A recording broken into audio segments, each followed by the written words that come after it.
Ça crépite au nord et au sud Kivu pendant que ça signe en Montreux. Nous sommes là en Suisse où les délégations de l'AFC M23 et celles du gouvernement de la République démocratique du Congo ont convenu sur de nouveaux accords. Mais pendant ces temps, des combats sont signalés aussi bien au nord qu'au sud Kivu, mesdames et messieurs. Voilà c'est dont on va parler dans le cadre de ces décryptages sur Web Info Télévision. Un nouveau numéro qui se veut participatif, hein, puisque vous pouvez également nous écrire dans la barre des commentaires et nous dire non seulement à partir d'où vous nous suivez, mais également nous dire ce que vous pensez par rapport à ces nouveaux affrontements qui sont signalés quelques heures seulement après la signature décrochée en Montreux entre le gouvernement congolais et, n'est-ce pas, la rébellion de l'AFC M23 autour notamment du cessez-le-feu et d'autres angles allant dans les cadres humanitaires, mesdames et messieurs. Cette production connaît la participation de Thomas Zawadi à la réalisation. Nous sommes Gaëtan Kombi à la présentation et donc bienvenue. Comme je vous l'ai dit, n'hésitez pas, n'est-ce pas, à nous donner vos différents points de vue parce que c'est vous qui faites nos émissions, même si c'est nous qui vous les présentons, mesdames et messieurs. Alors, comme je vous l'ai dit, en luminaire, des affrontements sont signalés, des nouveaux affrontements sont signalés depuis ces samedis tôt dans la matinée de ces samedis, des affrontements qui sont consécutifs aux accords signés entre le gouvernement congolais et l'AFC M23. Mon confrère Jenin Touali hier est venu en long et en large et nous, on va essayer, n'est-ce pas, d'en cerner les conséquences puisque les affrontements sont signalés depuis, n'est-ce pas, la matinée de ces samedis, mesdames et messieurs. Alors, les combats se concentrent sur l'axe Pinga-Lukweti, c'est-à-dire en direction des Nyabiondo, particulièrement autour de Ndurumo, près de Lukweti, dans la chefferie des Bachali. Alors, pour ceux qui connaissent très bien la géographie de la province du Nord Kivu, il se retrouve absolument, c'est-à-dire le combat se concentre sur l'axe Pinga, à l'heure où on est en train de vous parler, en direction de Nyabiondo, particulièrement autour de Ndurumo, c'est-à-dire nous sommes là près de Lukweti dans la chefferie des Bachali. Alors l'offensive aurait été, selon ces sources bien évidemment, aurait visé à prendre le contrôle de Ndurumo, une contre-offensive menée par l'AFC M23 qui a été attaquée jeudi dernier par les éléments Wazalendo. On va devoir une nouvelle fois y revenir, mesdames et messieurs. Donc cette offensive visait à prendre le contrôle de Ndurumo pour couper cet axe stratégique et l'isoler des zones voisines. Cependant, les forces armées de la République démocratique du Congo, toujours appuyées par les Wazalendo, ont opposé une résistance farouche et ont, n'est-ce pas, contenu cette attaque, nous indiquent nos confrères de Congo quotidien.com qui ont, n'est-ce pas, relayé cette information sur la nouvelle escalade des tensions, les affrontements qui ont repris après une journée de vendredi plutôt calme. Hein. Il y a une accalmie la journée de vendredi, laquelle journée d'ailleurs a consacré la signature de nouveaux engagements entre l'AFC M23 et le gouvernement congolais. On va y revenir peu après, mesdames et messieurs. Alors, les combats dont je suis en train de vous parler se sont intensifiés depuis le 15 avril 2026 sur cet axe. Et donc, il y a eu notamment une riposte des forces armées de la République démocratique du Congo et, à contrario, une, n'est-ce pas, attaque de l'AFC M23 qui avait été attaquée depuis jeudi dernier par les éléments Wazalendo. Alors la situation reste bien évidemment volatile dans le Nord Kivu, notamment dans les territoires, dans deux territoires, le territoire de Massissi et celui de Walikale, où des accrochages persistants et des déplacements des civils sont régulièrement signalés, mesdames et messieurs. Alors, au sud Kivu également, il y a eu des mouvements de troupes. On a signalé des mouvements de troupes. C'est le média SOS Média Burundi qui nous a signalé, n'est-ce pas, de mouvements de troupes burundaises qui sont signalés vers Minembwe via Bibokoboko. C'est donc ça le nom, n'est-ce pas, de ces de ces lieux où, n'est-ce pas, les mouvements des troupes burundais sont signalés par nos confrères de SOS Media Burundi.org. Alors, ces mouvements, bien évidemment, vont vers Minembwe dans un contexte d'affrontement avec le M23 et leurs alliés, les Twiraneos. Et d'ailleurs, des clashs y ont été rapportés ces derniers jours sans pour autant avoir la confirmation d'intensification majeure de nos jours, mesdames et messieurs. Comme je vous l'ai dit, du point de vue diplomatique, pendant que ces affrontements viennent une nouvelle fois de plus de ressurgir, du point de vue diplomatique, un espoir a finalement, n'est-ce pas, est né après la signature en Montreux de nouveaux engagements entre la République démocratique du Congo via son gouvernement, bien évidemment, et via ses diplomates, et l'AFC M23 qui a également délégué ses différents n'est-ce pas, diplomates pour aller, n'est-ce pas, trouver un accord avec le gouvernement congolais. Alors, comme je vous l'ai dit, ces affrontements qui ont surgi ces samedis précèdent ceux qui, n'est-ce pas, ont été menés pendant toute la journée du 16 avril,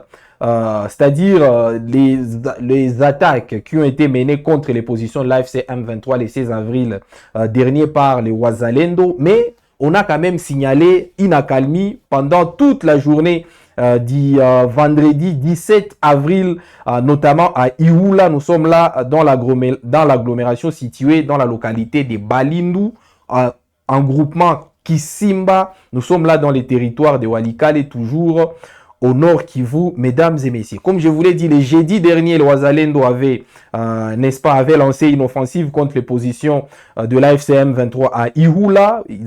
Ces offensives avaient donc provoqué une panique généralisée au sein de la population civile, et donc de nombreux habitants avaient jugé mieux d'aller trouver refuge vers Kalembe, où d'ailleurs se trouvent plusieurs réfugiés à cette heure même, plusieurs déplacés, pardon, à cette heure même, fuyant les affrontements entre les Wazalendo et l'AFC M23. Donc, pendant la journée d'hier, il s'est observé une accalmie, mais aujourd'hui, les affrontements ont repris, ce qui est d'ailleurs surprenant, seulement quelques heures après la signature de nouveaux engagements. Nous sommes là à Montreux entre le gouvernement congolais et, n'est-ce pas, les rebelles de l'AFC M23 qui ont d'ailleurs réussi, c'est ça, la plus grande victoire de l'AFC M23 dans ces pourparlers de Montreux, c'est-à-dire leur intégration au sein du mécanisme de suivi du cessez-le-feu et des monitoring de la situation sur les terrains,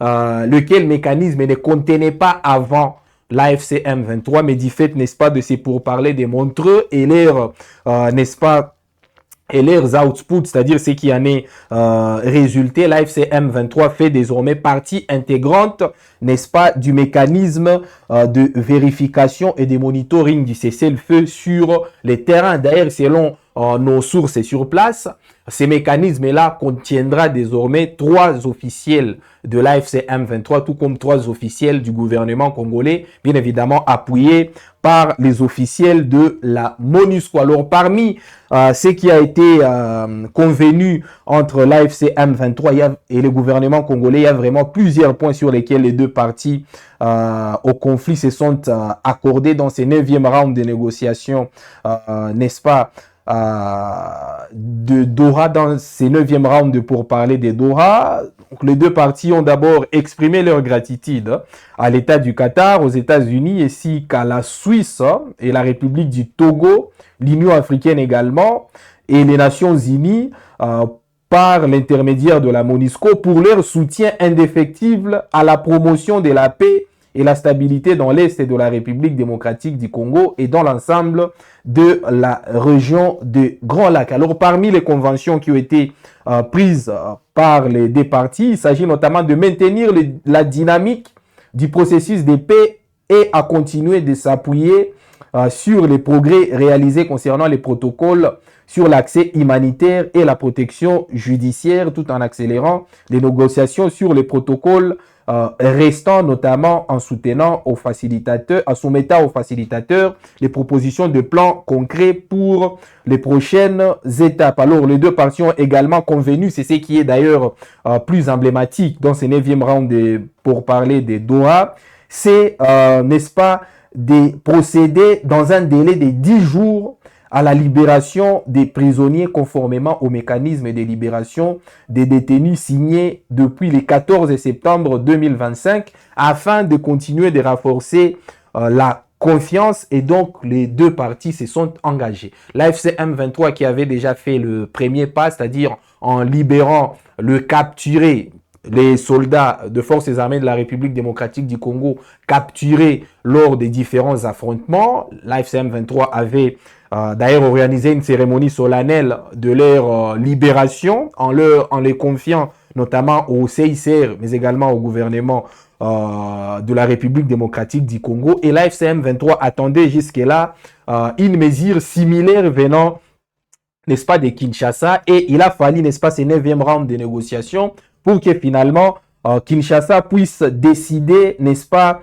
de libérer un certain nombre, on parle de 300 et quelques, un certain nombre de prisonniers de l'AFC M23 qu'il détient dans ces différents cachots. Alors, il y a eu également plusieurs conventions sur lesquelles se sont mis d'accord les parties, notamment les conventions liées au mécanisme de vérification de suivi de l'accord. Les deux parties ont également convenu sur, n'est-ce pas, comment fournir le soin et l'assistance médicale requis par l'état de blessés et des malades, notamment en prenant toutes les mesures possibles pour rechercher, recueillir et évacuer les blessés et les malades, n'est-ce pas, des différents affrontements. Donc, il y a eu vraiment plusieurs points sur lesquels les partis se sont mis d'accord, mais les points saillants, les points clés n'ont pas toujours abouti à des concessions, encore moins à des accords, mesdames et messieurs,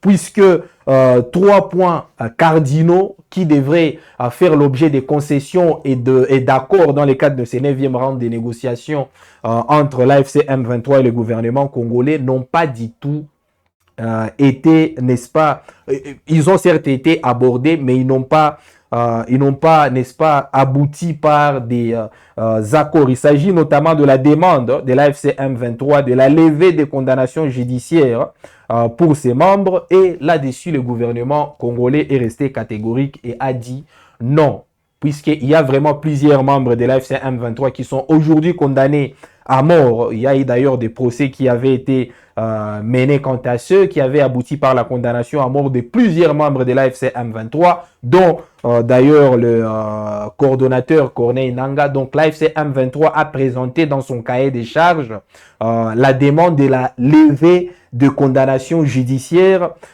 contre ses membres, et le gouvernement congolais est resté catégorique en refusant. Il y a une autre demande de l'AFC M23, notamment la réouverture des banques dans des zones qu'elle contrôle, notamment Goma où il y a quasiment plus de banques, Bukavu également il y a plus de banques, et donc l'AFC M23 a demandé à ce que ces banques-là puissent être réouvertes, mais le gouvernement congolais là aussi a refusé d'accéder à la demande de l'AFC M23. Alors, par ailleurs, le gouvernement congolais a demandé la réouverture de l'aéroport de Goma, et l'AFC M23 a, à son tour, refusé cette demande du gouvernement congolais en craignant que l'aéroport de Goma puisse servir de cheval de Troie, puisse servir, n'est-ce pas, des bases de lancement de drones par le gouvernement congolais. Voilà donc les différents blocages sur lesquels se sont heurtés les deux parties. On y reviendra avec d'amples détails, notamment lorsque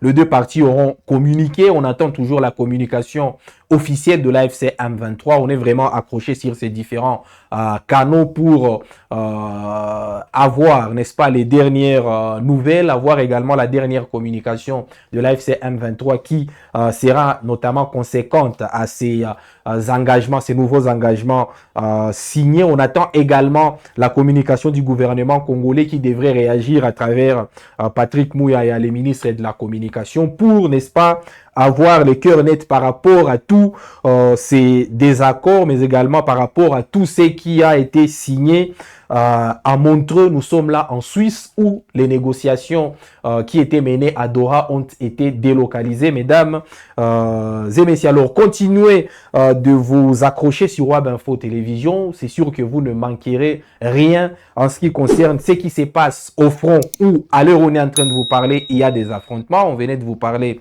des affrontements, notamment aux alentours de la chefferie de Bachali, mais également dans quelques coins au nord Kivu. Et également, on vient de vous parler de ces, voilà, de ces concessions, de ces accords qui ont été signés entre le gouvernement congolais et l'AFC M23 à Montreux. Et on espère revenir vers vous avec des détails beaucoup plus supplémentaires, notamment avec les communications des uns et des autres. Alors nous vous disons merci de nous avoir suivis. Merci à Thomas Zawadi de nous avoir réalisé avec brio. Merci à Jenny Toualiki à la supervision. Quant à moi, je vous dis à très bientôt avec le même plaisir.